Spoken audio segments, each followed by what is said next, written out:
Buenas tardes a todos. Voy a aprovechar estos aproximadamente 17 minutos que tenemos para grabar, lógicamente, el vídeo que luego va a salir al respecto de mi propia experiencia con el tema de las inundaciones y cómo viví yo en primera persona pues una inundación. No voy a hablar ahora mismo de si parecida mejor o peor. Yo os puedo decir que cuando uno está metido en semejante sarao es absolutamente horrible. Lo vivas como lo vivas, caigan más centímetros cúbicos o menos de agua, lo cierto es que es una auténtica tragedia, ¿vale? Y bueno, para poneros un poco en contexto, sobre todo para los que no me conozcáis demasiado, cuando me marché a vivir a Estados Unidos en el año 2017, allá por julio, quiero recordar, bueno, pues apenas llevábamos un mes por allí por Estados Unidos, por Houston, cuando de repente a finales, quiero recordar, de agosto de 2017, pues empiezan a llegar alertas o alarmas de que efectivamente el Centro Nacional de Huracanes, me parece que es, de Estados Unidos, pues empieza a mandar alertas o señales de que efectivamente pues hay movida, es decir, se está formando un huracán en el Golfo, pues que tiene muy mala pinta y que tiene todo el aspecto de seguir una trayectoria que entraría ni más ni menos que por el sur de Texas aproximadamente, me parece que era por Corpus Christi, iría ascendiendo por la costa de Texas y automáticamente iría dejando lluvias torrenciales a su paso, ¿vale? Y bueno, pues la verdad es que tengo que decir que estuvieron muy acertados. Es verdad que el golpeo del huracán, que en definitiva es un huracán, o sea, al final son vientos, pues imaginaos, una velocidad espectacular, arrasó las ciudades de Corpus Christi, por Aransas, o sea, todavía recuerdo toda esa costa, toda la zona sur de Texas completamente arrasada por el huracán. Pero el problema es que cuando llegó a Houston, allí en forma de precipitaciones fue lo que hundió, o sea, sumergió literalmente la ciudad. Y de hecho se pueden encontrar imágenes, ¿vale?, de la ciudad de Houston sumergida bajo el huracán Harvey, que fue el nombre que le dieron al elemento, ¿vale?, al evento natural o a la catástrofe natural. De hecho, me vais a permitir que os busque algunas fotos para que veáis que la cosa no fue ninguna broma y que desde luego lo pasamos bastante mal, no por casualidad ni de cachondeo, y que desde luego lo que comento, pues oye, no fue desde luego ninguna exageración, y que en definitiva pues se vieron y se presenciaron escenas que, para los que además acabábamos de llegar allí, pues imaginaos cómo era todo aquello, ¿no? De repente te comes un huracán que dices tú, pero bueno, ¿dónde se ha visto esto, no? Por ejemplo, aquí tenéis algunas de las imágenes. Esta se ve en pequeñito, por desgracia, pero es la ciudad de Houston sumergida completamente bajo. Además, la altura de las carreteras es lo que te da un poco la escala, ¿no?, del desastre. Bueno, aquí lo veis, completamente sumergida. Aquí es una foto aérea. Bueno, no tengo que decir la cantidad de gente que lógicamente pues tuvo que salir poco menos que en canoa, en lancha y todo este tipo de cosas. Había algunas que, mira, por aquí la altura, estas pickups que son altísimas, fijaos por dónde les llegaba el agua, ni más ni menos. O sea, os podéis imaginar pues cómo quedó, por ejemplo, las casas, ¿no? Fijaos a dónde llegaba el agua, ¿no? La altura que llegaba el agua de las casas, que son lógicamente casas unifamiliares y que quedaron completamente anegadas, ¿no? Por ejemplo, aquí hay más casas también, pero esa de la autopista, la que habéis visto al principio, es de alguna manera la más llamativa, ¿no? Por ejemplo, una carretera como directamente se mete debajo del agua. O sea, es que quedó, pues imaginaos cómo quedó el asunto, ¿no? O sea, de alguna manera aquí las inundaciones fueron lo que más daño hicieron. Por ejemplo, esta es una perspectiva de la zona natural de Houston, de cómo está sin, efectivamente, todas las inundaciones, y aquí a la derecha se ve, me da pena no poder ampliarlo. Bueno, sí, se puede ampliar. Sí, aquí se ve mejor, ¿vale? Bueno, ahí lo veis. Esa es una foto para que os hagáis una idea de la escala de la tragedia del huracán Harvey que yo viví allí, porque yo estaba justo viviendo allí, acababa de llegar. Entonces, bueno, pues como nos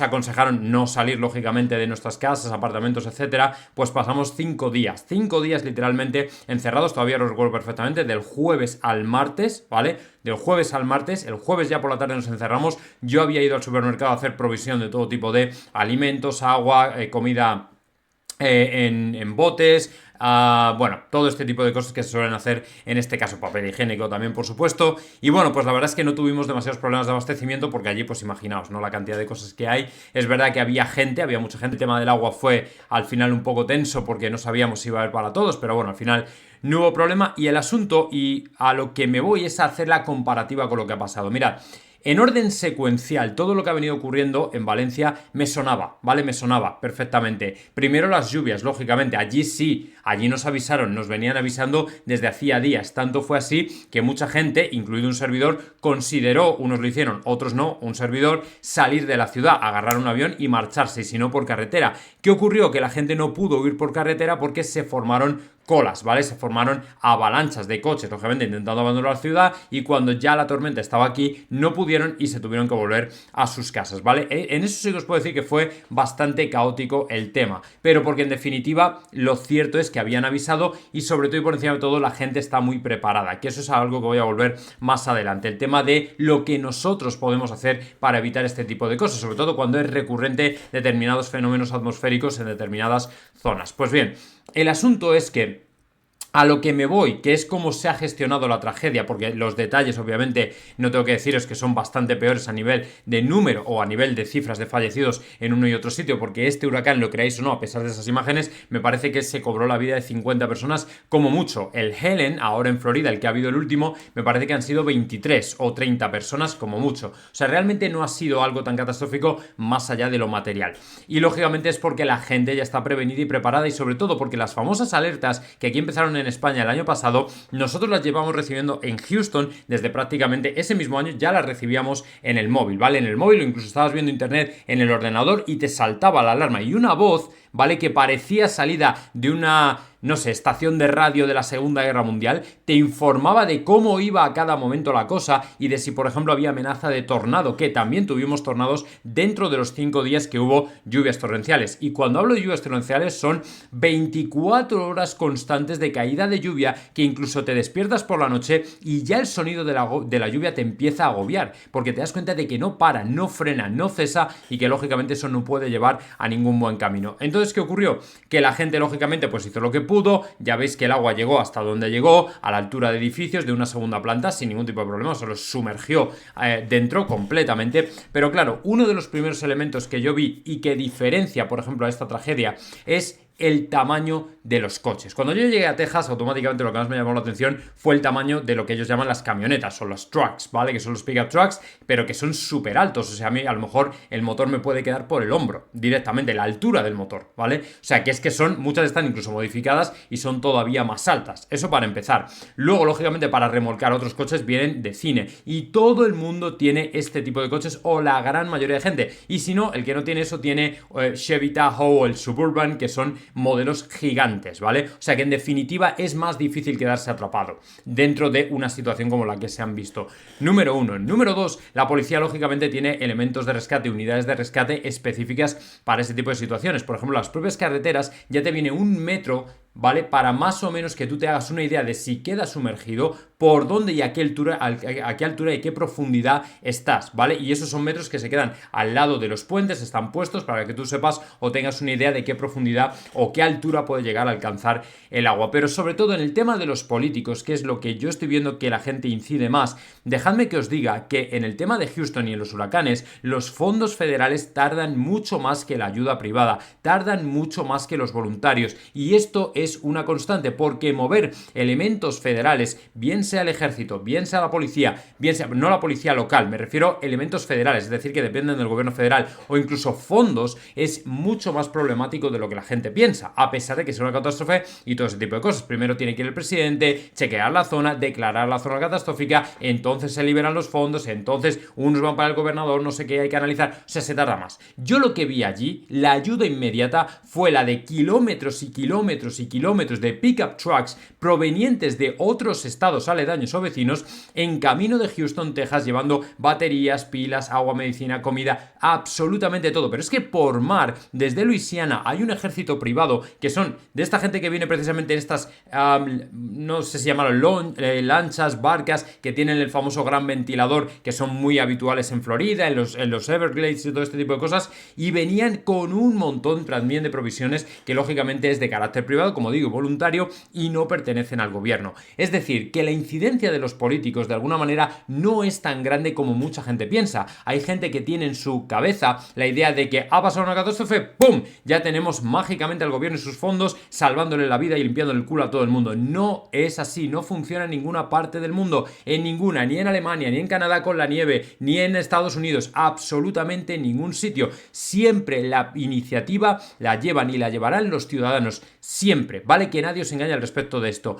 Lo que sí fue diferente es que el quilombo que se ha montado aquí, obviamente allí no ocurrió. Lo primero porque están más acostumbrados y lo segundo porque saben que una desgracia es una desgracia esté quien esté gobernando. Por ejemplo, el alcalde de Houston era demócrata, el gobernador republicano y el presidente del federal republicano, era Trump por aquel entonces. Entonces, bueno, no hubo más quilombos, se reunieron los tres, hicieron sus apariciones, recorrieron la ciudad, hicieron el protocolo habitual, pero no hubo quilombo, ¿vale? No hubo esta historia y mucho menos palmeros que anduvieran aplaudiendo a unos y a otros. Lógicamente siempre cada uno puede tener su opinión, pero al final lo que ocurre es que una desgracia, como digo, es una desgracia, porque encima en Houston lo que agravó la situación por lo que mucha gente perdió las casas no fueron las inundaciones en sí, fue porque una presa cercana de la ciudad tuvo que ser liberada de manera controlada para que, aun a sabiendas de que iban a inundar muchas casas, no se desprendiera o no se desbordara hasta el punto de que reventara o anegara toda la ciudad. Es decir, hicieron una liberación de agua controlada a pesar de que iban a destruir muchas casas, precisamente para que el mal mayor no ocurriera. O sea, que es que la cosa fue todavía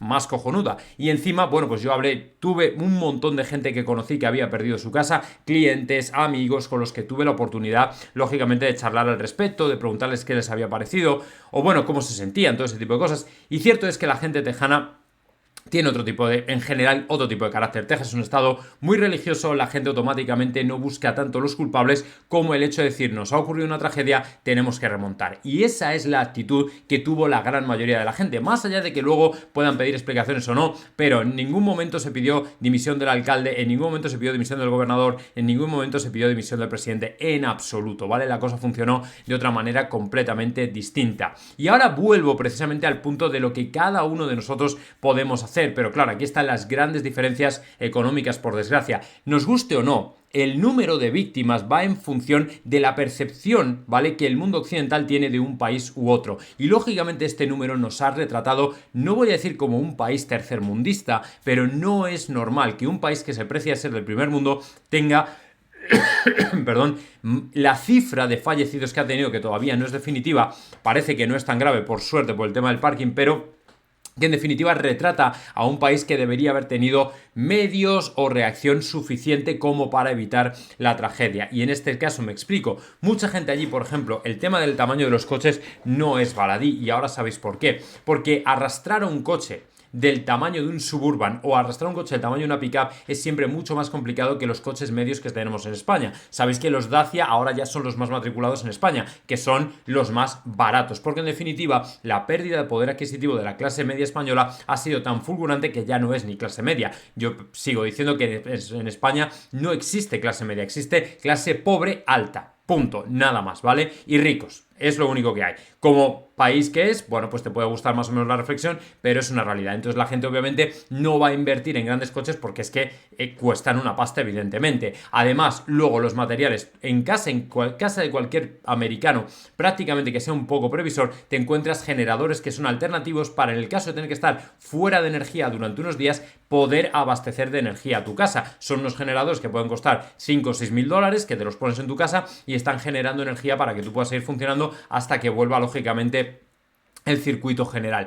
Entonces eso es lo que más veo yo de diferencia, el hecho de cómo la gente se prepara. Pero claro, es que esto lo tienen todos los años, pero el asunto es que en Valencia, al final, la gota fría es habitual, o sea, no es una cosa extraña. No es que España sea un país caracterizado precisamente por catástrofes naturales, creo que es un activo muy grande, pero es verdad que para los que tenemos estamos poco preparados. Entonces, a mí me llama la atención que por un lado los poderes públicos no sean capaces de intentar concienciar un poco más a la gente de que hay que ser más previsor, por un lado, pero por otro lado es inevitable pensar pensar que si la economía se está depauperizando de esta manera, si la clase media española no puede realmente verse en otra tesitura que poder prevenir a base de comprar esto, comprar lo otro para ser previsores porque no hay trabajo, porque los sueldos son una porquería, evidentemente no se puede culpar. El problema es que a perro flaco todo se le vuelven pulgas. Y ya el tercer elemento es el propio diseño de las ciudades. Obviamente Houston es una ciudad, por así decirlo, de nuevo cuño, muy moderna, avenidas muy anchas, carreteras muy grandes y lógicamente no se puede comparar con zonas de tanto Valencia como de Salamanca, como de Madrid, como de cualquier otra ciudad española o incluso europea que tienen zonas muy antiguas donde las construcciones y edificaciones son absolutamente deficientes, ¿me entendéis? Y difícilmente se puede prever, ya no solo prever, sino proteger de determinadas catástrofes porque un río es que lo barre absolutamente todo. Entonces, casas que están construidas pegadas unas a otras, calles pequeñas, estrechas, cortadas, trampas, calles muertas, no sé qué, eso al final es básicamente una trampa mortal. Entonces ahí es donde yo veo las grandes diferencias y lógicamente dejadme que os diga que nosotros nos vemos en una de esas, mi mujer concretamente, en el episodio pues que no fue en el Harvey, fue el año siguiente durante más inundaciones, porque esto era todos los años, pasó efectivamente por uno de esos, charcos, es el océano, ¿vale? O sea, tú no ves nada, tú lo único que ves es el océano. Bueno, pues ella intentó pasar con el coche porque todos estaban pasando.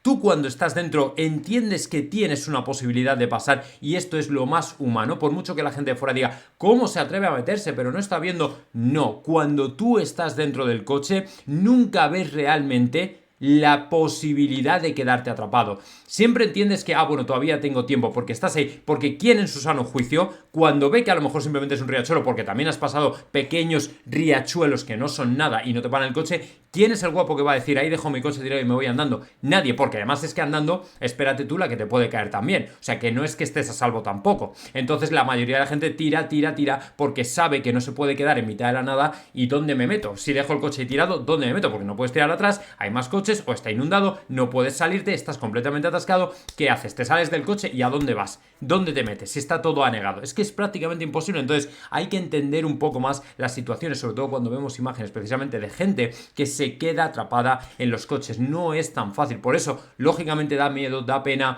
cuando ya es... Y además es que va todo tan rápido que cuando quieres reaccionar, cuando quieres abrir la puerta y el agua tira de ella para adentro, con una potencia espectacular, es cuando realmente te acojonas, pero bien.